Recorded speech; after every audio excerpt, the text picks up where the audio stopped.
Good morning. Happy Saturday. Happy race day. Welcome to the Green Flag presented by Black Sails Racing and Sunshine State Racing. Super excited for another Saturday race day. How are you guys? Oh, we're doing awesome up in the great cold north. How cold It's is a it? it's It's colder than 60, which for us means it's cold. Um, the Floridian over here is just not liking outside. well. I'm kind of glad you've got the cold weather because down here it means at least it's decent. Should make for a good race day. I mean, when it's bitterly cold up north in Florida, it makes for the most gorgeous race days. 70s, dry tracks, the whole nine yards. And it's been really good and breezy. And that tropical storm or whatever that is out there, ETA or whatever name we're on now, uh, earlier in the week was looking like it may get here on Saturday and ruin some racing. But I think it's going to stay far enough off the coast, or we're not going to get much effects of it at least till early next week.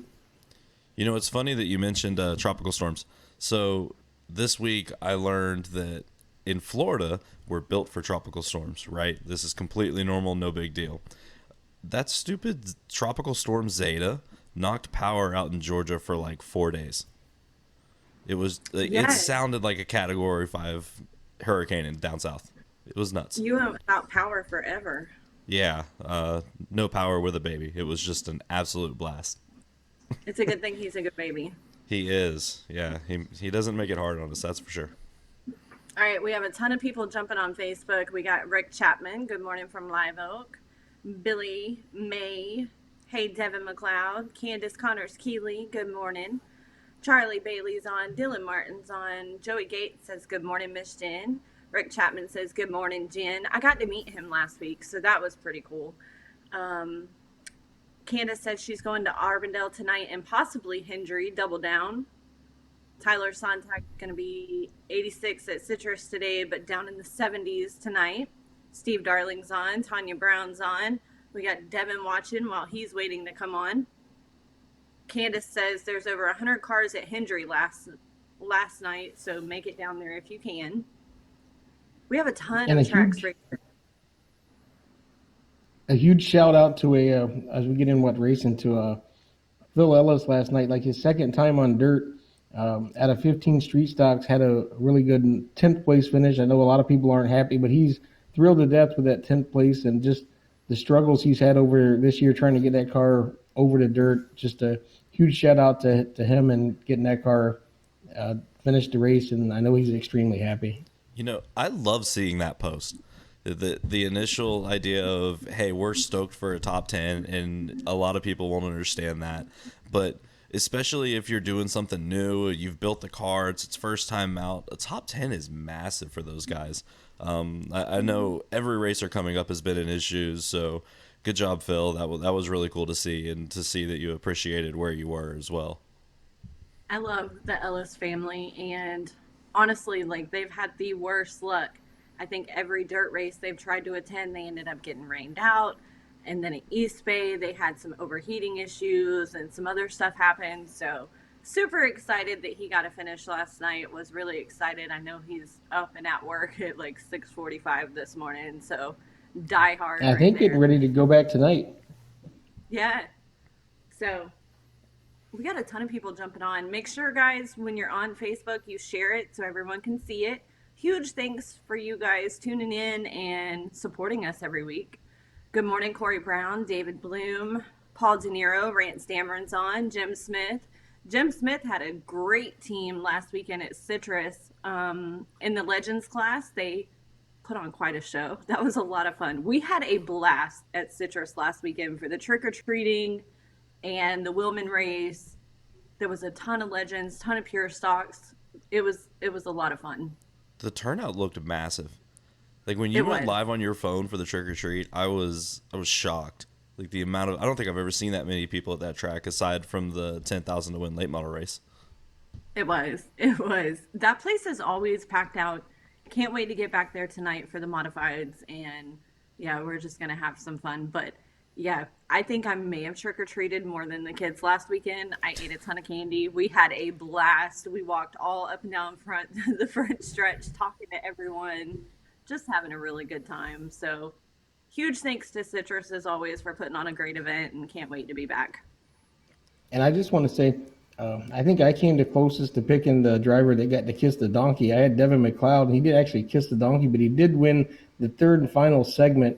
And it still, I guess, baffles me that you can be the winner at the end of the actual race, but not be the winner. Wait, can we talk about poor Webster? Like, Webster thought he had the race run and just stopped trying to chase down the leader and did math wrong. Yeah. Yeah. I like the segment races. The invert of the whole field was a little bit sketchy. Just a scary, little? I'm sure.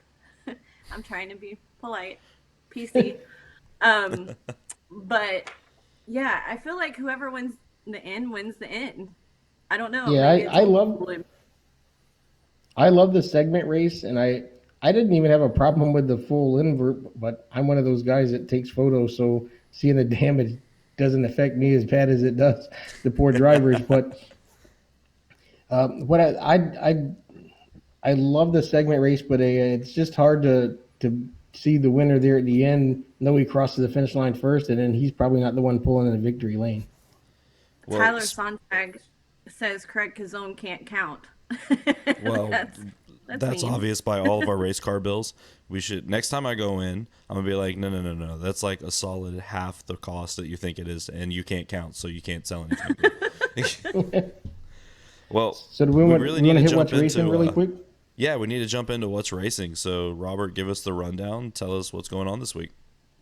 417 Southern Speedway has the go-karts, lawnmowers, and the quads racing on the small dirt track in the center of the infield. If you've seen any of our live feeds, I'm sure you've seen the little dirt track out in the middle, the really fast track there for the lawnmowers and the carts. Hendry County Motorsports Park has their Fall National Sunshine 360 Sprint Invitational. Gladiators, Ford 4.6, Fords, V8 Warriors, Street Stocks, Wingman, and Mod Lights. Citrus County Speedway has King of the Modifieds 100 laps, Pure Stocks, Street Stocks, Mini Stocks. Over at East Bay, we have the Sprints, Mod Lights, Modifieds, Street Stocks, and Q Mini Sprints. Over at Showtime Speedway, they have the Sportsman and Truck 75 lap Florida Showtime Championship, Street Stocks, Mini Stocks, 4.6 Fords on the oval track, and Strictly Stocks. And then the end of the night at Arbondale is Late Model 100, Legends, Mini Cups, and Mod Minis is all going on around the state of Florida tonight.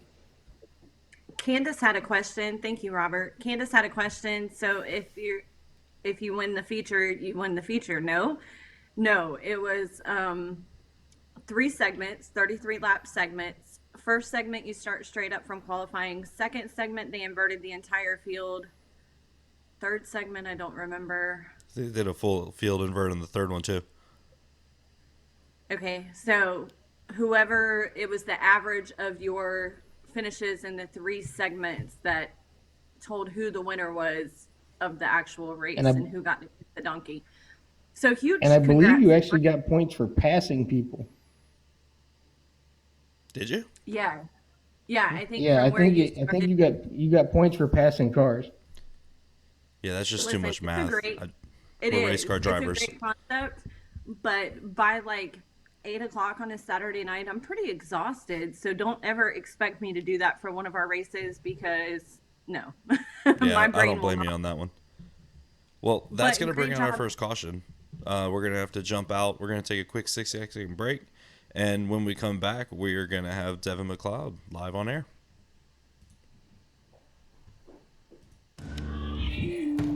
So we get ready to go 50 laps of Pro Truck racing here tonight at Auburndale Speedway. Yeah, it took me a long time to get here, but now that we're here, this is just the beginning. You know, the stakes are so high, there's so much money involved, and there's so much time that's been put into the truck. At the end of the night, there's only going to be one winner. To get that second spot as Bray Holmes, the fast qualifier, has made his way up to the front. All right, here we go, looking for the green flag as they come off turn 4. Green is out underway.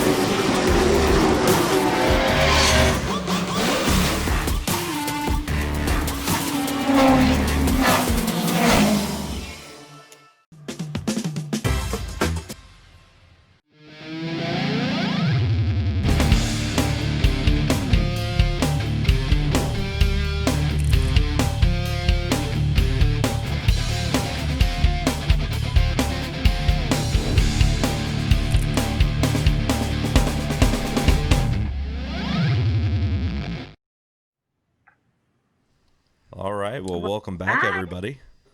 We have the great, wonderful, awesome Devin McLeod with us live on air. Devin, how's it going? Good, guys. Thanks for having me. Yeah, absolutely. So you've got a big one tonight. You're gonna be with the modifieds out in Citrus, yeah? Yeah, no, this is really like only the fourth, fifth time this year I raced my modified, so kind of hit or miss with it, racing other stuff, and try to go races, try to make that big paycheck, see what we can do with these guys. Yeah. So you mentioned something right there about driving other stuff. So tell us a little about what you've been up to this year. You know, obviously with the whole COVID thing, it's been a little weird, but what have you been doing? Where you been driving, etc. Yeah, I've been racing really a lot with the sportsman car. I'm fortunate to have some pretty cool car owners in Todd and Tanya Brown that built me a brand new car at the beginning of this year, and we found a way to race it quite a bit. I bet we've raced probably 15 or so times this year. The sportsman class is the most competitive one out there, so we're trying to play catch up in a quick amount of time. And I've played with that a lot. I've raced my late model a couple times, and as well as a modified. So definitely keeping me. And also, beginning of the year, I was in a pro truck, so keeping me busy. But there's nothing else I'd rather do. So. Yeah. So something you just mentioned that the sportsman class is the most competitive. 100% agree that the car counts and everything have been crazy in the sportsman. I mean, we had 31 last week making that race. So tell people why. Like, why go to a sportsman versus a late model or a modified, something like that? What makes those so appealing that people are jumping in them left and right? Well, just they're expensive. Don't get me wrong. All race cars are expensive. But and they've become much more expensive lately, just because you have to definitely step up your program to run up front. But they're still kind of have that old school approach as far as setups, the type of car they are, the big spring cars, super late models and whatnot. It's a technology game, and it's unfortunately that's where I struggle with my super. Is I don't really have the financial resources to stay on it as much as the other guys. So if I go run my super and I can run 6th or 7th, like that's a win for me because of that. But I tell you, these sportsmen with the rules, they've got them narrowed down. It's tough to pass, and I think like a weekend like last weekend in the high kick, why you see a lot of stuff getting torn up because it's just really hard to pass. And you invert the whole field, and the whole field's within 2-3 tenths of a second, and you got to use the bumper to get around people. Yeah, and I think last week was crazy. I mean, the amount of cautions we've been to races with the sportsmen there, women races and everything, where you go green the whole time, 50 laps front to back, done. What was it about last week that made it so rough? It was a Halloween. It was a full moon. It was a blue moon. It was Friday night in practice. Rex Struble hit a black cat that ran across the racetrack. That's when you load up. It was setting up for a hell of a weekend, and that's what happened. I mean, I don't know. It's hard to tell. I mean, everybody runs out of patience because everybody knows that everybody's so close. So if you find somebody slip up, you got to take advantage of it. Well, the person doesn't think that you can take advantage of it. They turn across your nose, and you're watered up half the field. So last weekend with that segment deal, I liked it. I thought it was cool. It was different. It allowed me two extra opportunities to work on my car, throughout the race. I feel that's somewhere that I, as well as my car owner Todd, we're good at. We get us on the fly based off of what I think the car is doing. So, and I think that showed in our performance last week as well. Yeah, there were Devin, definitely a few cars that got better through the night. That was really fun to watch, that you would be able to take that 5-minute break, kind of digest what the car did, turn around, make an adjustment, and make it faster. And by the end, you could definitely tell the people that had worked on their stuff versus the people who just got out and high-fived their buddies. Right, absolutely.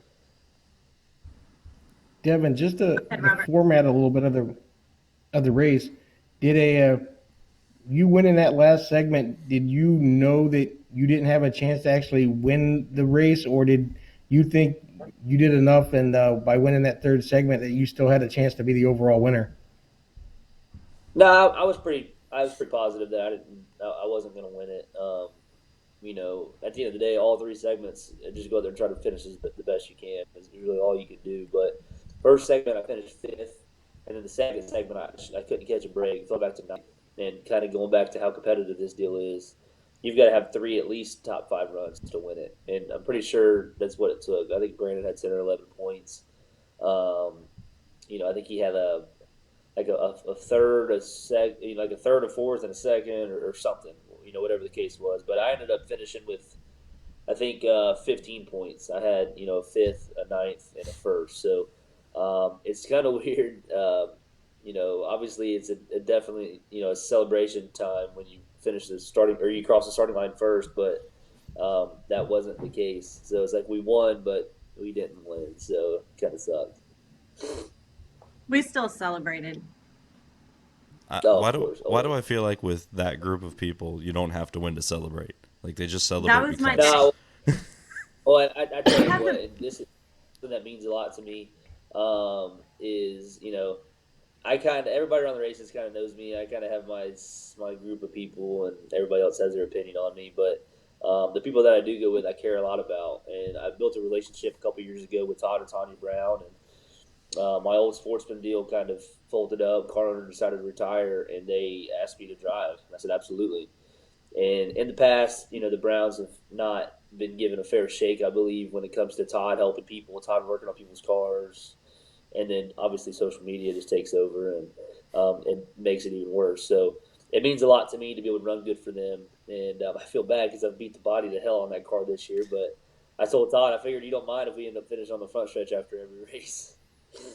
Yeah, something about bringing home a trophy makes it a little bit sweeter when you're fixing the body on Monday. Absolutely. Hey, Jen, we got a couple minutes left, like a minute left. You got to get your question in.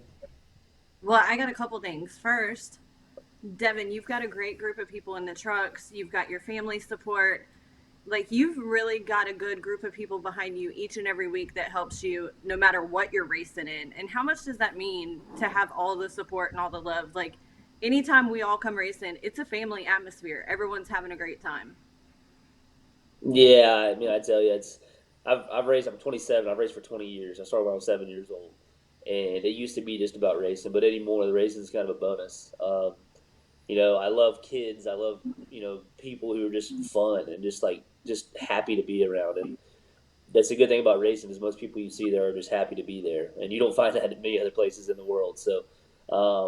All the people that come with me, we have a blast. We eat good. We BS. After the race, we'll have a few beers, and we just all crack up and have a good time. And the fact that I get to drive the race car is just kind of a bonus. I mean, I'm having a blast even if I don't get to drive it. So that's why I'm at the racetrack every weekend, whether I'm driving. Well, that's a cool frozen face. Oh, I didn't even realize he froze. Yeah. We got to... If he can still hear us, we got to ask him who's his least favorite driver to race against. I don't know if he can hear us. No, I think he's gone. I'll keep an eye on him in the bottom. Yeah, we'll have to get back in and figure out what that answer is. Maybe we'll do an interview with him at Citrus Live. That wouldn't be a bad idea. I know. I was celebrating when he crossed the finish line last, because at the Halloween party last week, everybody decided they wanted to do a pool for the high kick race, and my driver was Devin. And they didn't want to do the whole points thing, so they said whoever finished the race won, so I got lucky.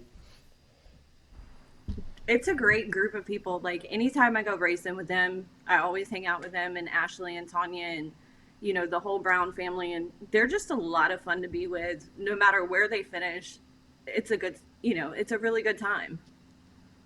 We got a comment coming in. Ronnie Sims says, Florida National Super Speedway is coming soon, and everybody's asking what that is. And he said, stay tuned to hear and follow Sunshine State Racing for new information. He's talked to me a couple of times. They got some stuff in the works. As soon as everything gets ready to go with that, they're going to let us know, and we're going to help them make that announcement. That'll be awesome. Well, I think that's going to bring us to our second caution. Darn, I really wanted to hear his answer. Oh, I know. He's texting me. I have no idea what happened. Like, his signal we'll get him tonight. Well, we appreciate Devin coming on. We'll go to our second caution of the day and come back with our second guest. Awesome. Yeah, and we've got Troy sitting there waiting, so we'll see y'all in a minute.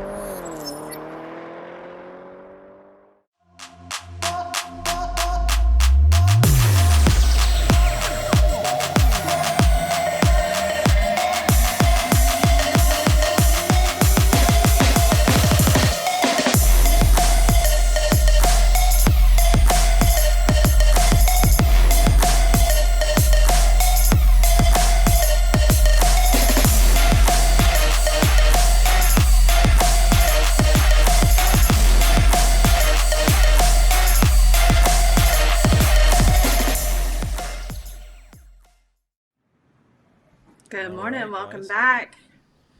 So Hey. we have our favorite Revenant Sprint Cup driver sitting in the wings. So, Troy, you ready to go? Are you awake?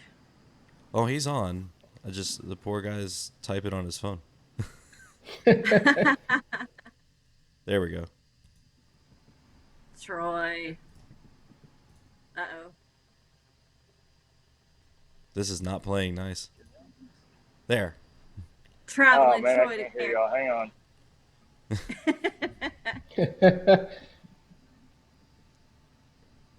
Now, for the record, we tested this. We did this earlier this week. It worked beautifully. But it looks like he's working on shocks this morning, so that's cool. Can we get some shock secrets while... Well, he's probably got a lot going there. I mean, he's helping a lot of super late model guys, and they got a couple big races coming up. The sprint cars race next weekend at Citrus, and then a weekend or two after that down at 417. So he's probably busy between getting his own stuff ready and everything else for everybody else. Yeah, he's been helping, him and Tyler have been helping Michael Goddard a ton, teaching him about shocks. And I know Michael has been so appreciative. So it's pretty cool to see some of the other guys working with some of the young guns. There we go. All right, we got you now? Yeah, you sent me a damn Facebook message, and I clicked over, and it kicked me out of the call. So, again, it's your fault. I'll take the blame. Are you going to give us any shock secrets while we have you? No, I actually just set all this up for this show right now. To make it, yeah. Actually, to make yeah, so it looks like I'm doing something. Yeah. Is it really coffee? It's actually the only quiet place in my house. Actually, yeah, we were up late filming bench racing last night. You know how that goes. So I have to get out here, and I got some dirt late model shots I got to do, and I actually got to finish Devin McLeod's front shots for the 10 grand in 2 weeks, and then this is the only quiet place in my house to get away from kids. So this is where I come. So I did put a sticker on my cup for my team owner there, so that way, plug. There you go. Well, hey, let's give you a second to do that then. Take a second, tell us about your sponsors, who support you, who got you where you are, and etc. How long y'all got? Right now, I'm currently driving for Ken and Teresa Statham. They're up in Dade City. I was dwindling down, not wanting to race a whole lot, and I know a lot of people really don't believe that, but I really wasn't wanting to race a whole lot. Was kind of enjoying working on stuff, doing shots. Like, obviously, I love doing that. He's like, hey, man, I want you to go racing. So he taught me into it. Man, it was great. I mean, we've been on an absolute tear with that team the last 2 years. So, and Ken and Teresa literally have been the best car owners I've ever had. They've given me everything I've ever asked for. Half the stuff I ask him to buy, he doesn't even know what it does, and he sends it to me or buys it for me. So definitely can't thank them enough. But got me where I'm at. God, that list is long. I mean, my mom and dad, they ate lunch out of a paper bag for most of my childhood, so I could travel around the country and race go-karts. So definitely owe my mom and dad everything. Stan Butler kind of picked me up and got me going in sprint cars right after I started driving for a guy named Skeeter Faulkner. So, I mean, I think really Stan Butler probably was one of the biggest ones to launch to get me into sprint cars. I'd say he was him and then George Rudolph taking me on. I don't think anybody would have a clue who I am if it wasn't for Stan Butler or George Rudolph. No, that's awesome. And you had mentioned something about being on a tear, and my lord, I couldn't agree more. I was joking with LJ the other day about looking for a picture in the victory circle and telling him it wasn't hard, and I'm pretty sure one of the only other people that it's less harder is you. Finding you in the victory lane is like a weekly occurrence. Or in the case of the last time we covered y'all, you were in there twice with the Outlaw and the sprint car. So without giving away your secrets, which is all those shocks behind you, what is it that sets you apart to make you so successful every weekend in and week out? Well, I mean, there's a lot of things I think that that go into that. One, I mean, I've been driving a sprint car since 2004, so 16 years in it. I mean, hell, that they're talking about guys like Colton Bettis coming up, and he's like, what's he, 7 years old or something like that, and like, so I mean, I've been racing sprint cars longer than he's been alive, so I got a lot of laps, man, and I've raced for some. I mean, I said Stan Butler, George Rudolph, Teresa Ken Statham. Like, I mean, I got the best. And I've had some great teachers along the way. And that's kind of, always the way my dad raised me on, like, work on your own stuff, get in the garage. Like, I mean, races are won Monday through Friday. So that's kind of what I've always done. And it wasn't always like this. Probably the biggest thing was I had to line up against David Steele for, 12, 13 years there. And, like, I mean, racing against that guy will make you want to smoke cigarettes. Like, he's the baddest dude on the planet. And like, chasing him for so long taught me more than anything. So when I go other places, it was like, oh, good. Well, at least Dave's not here. So, like, I'd go up north, and everyone's like, man, what's it like racing up here? Tough competition. I'm like, I'm just glad Dave's in Florida right now. Like, because that dude was, I mean, he was the baddest. And, so now being in, I guess I'm one of the veterans or the old guys on the track now. Being able to put all that experience, working with those great guys, chasing those guys like David, like the work ethic on race cars that my dad put into me. I think that's really all it is. I don't know that I'm any better driver than any of those other guys, but we work hard. Hey, what shirt do you have on today, Troy? Actually, I just got this in the mail. This is from my team in Seattle. I drive for Newman Racing. My buddy Jay Disnew and car owner Mike Newman just sent me some swag out. I got my Chops Speed Shop hat on. He's a go-kart buddy of mine up in Ocala. I got my Statham Racing mug here, so I'm decked out right now, actually. All right. Do you have? You've traveled everywhere. You've raced everywhere. Do you have a favorite track that you have been to that you just love racing on? Yeah. I mean, it's hard to pick one, but I've been very fortunate. I've raced from Maine to Washington, and I'd say, man, my favorite track. Well, that's a double-edged sword. My favorite track's Irwindale, California. I mean, I think it's great for wing sprint car racing. I love Indianapolis Raceway Park, and ironically, I've never won at either of those. But I always tell everybody my favorite tracks are Winchester and Salem, but that's a complete lie. I just happen to do really well at Winchester and Salem, but those two tracks, like I tell people, like, when I get all excited to go there because I run well, but right before they push you off, I'm like, man, this isn't the smartest thing I've ever done. Probably should have stayed in school or something. Those two tracks will wake you up and get you, like, they're scary, really. But I happen to run good there, and I think for my bravado or ego, I'm like, yeah, I like running Winchester, but really the place terrifies me. But yeah, probably Irwindale. My favorite track in Florida is New Smyrna, Pensacola. I'm a half-mile guy because I came from go-karts, and I was taught, put your foot under the brake pedal, momentum. I'm not very good on quarter-mile stop and go. I think that takes a lot more talent, running both pedals and stuff like that. But if it's a hammer-down joint, I'm pretty good there.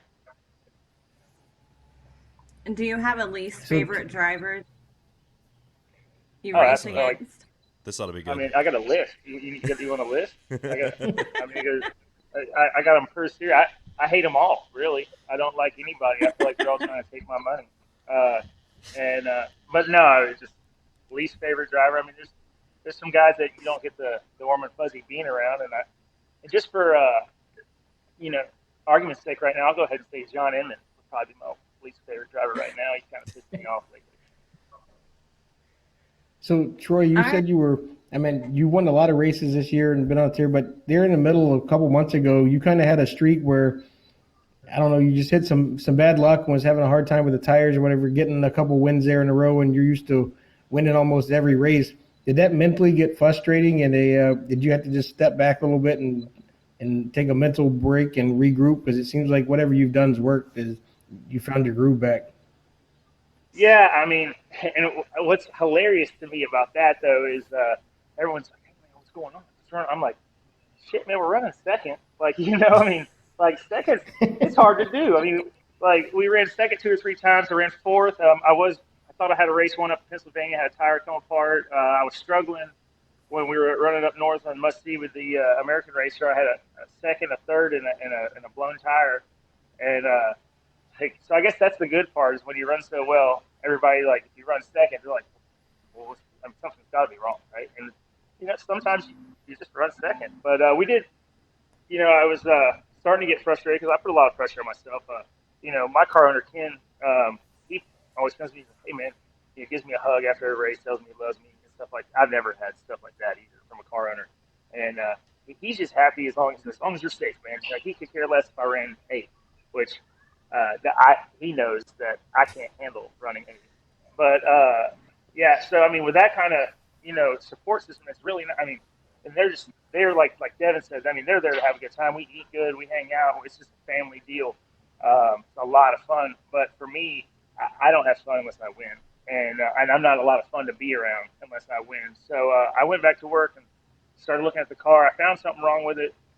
A very 101 that like I had a driveline issue just from me not paying attention really, and I made a slight adjustment and my car's back. And thank God, because I was starting to think it was me.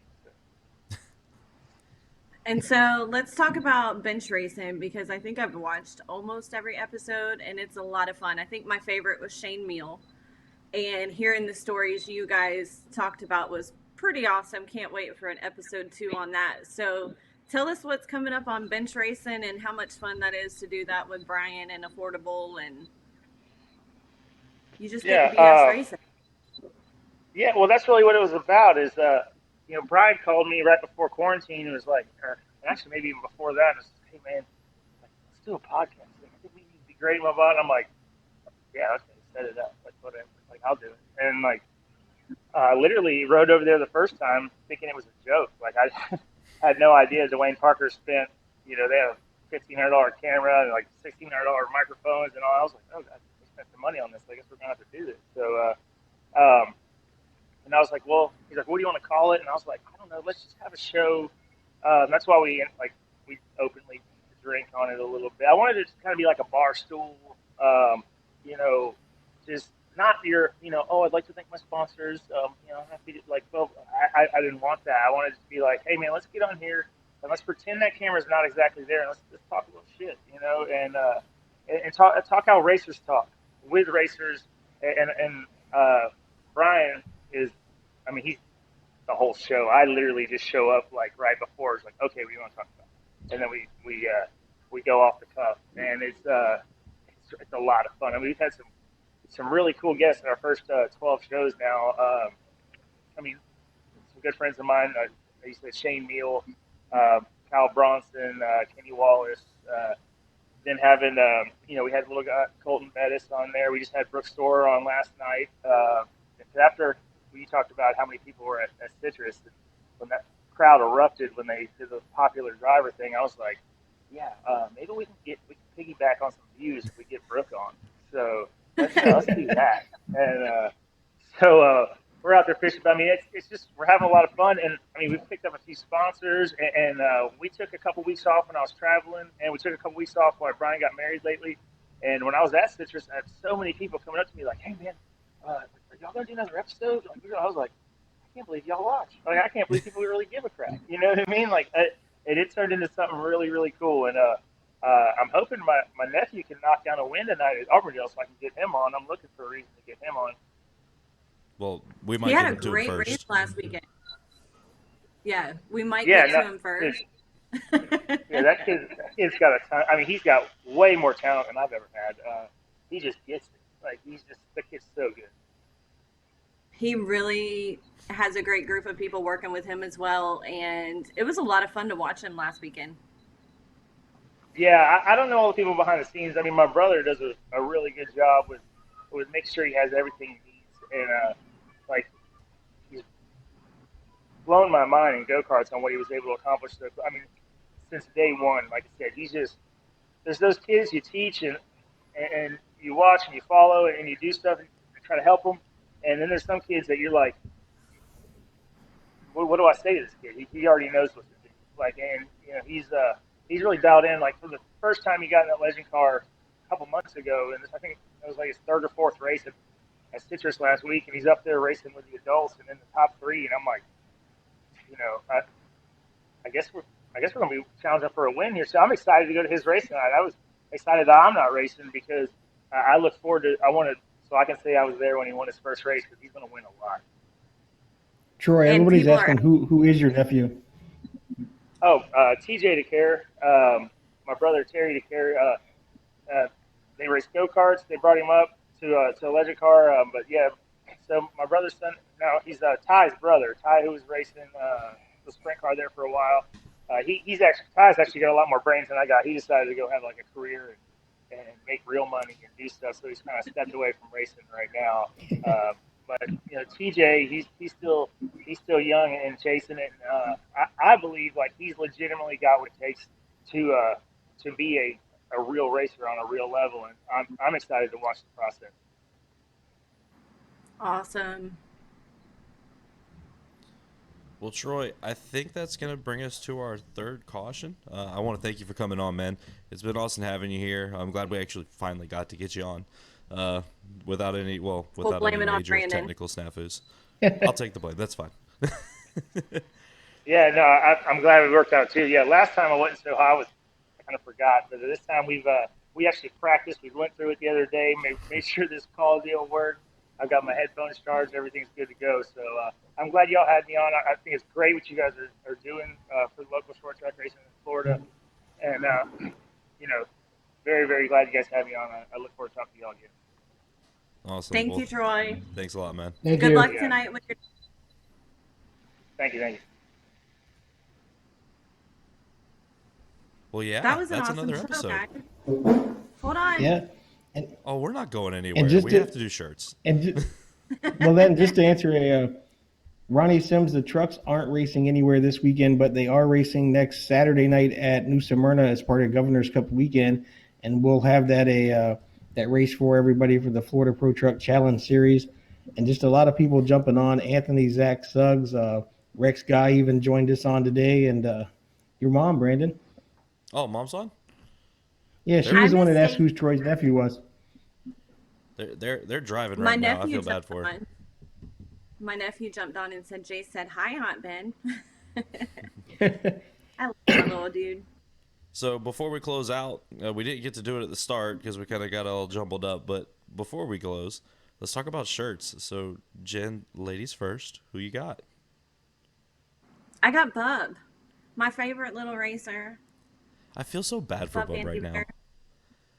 We did an interview for Bubba last week, or not last week, the week before, after one of his races, and I totally messed it up, and I feel so bad because the audio didn't work. So Bubba, if you're watching, I promise we will do it again, and I won't screw it up. And next time I see you, we'll get you on air. I'll get you next weekend, Bub. At your big 100-lap race down at 417. He's so excited. Never raced an extended race like that, and he's looking forward to it.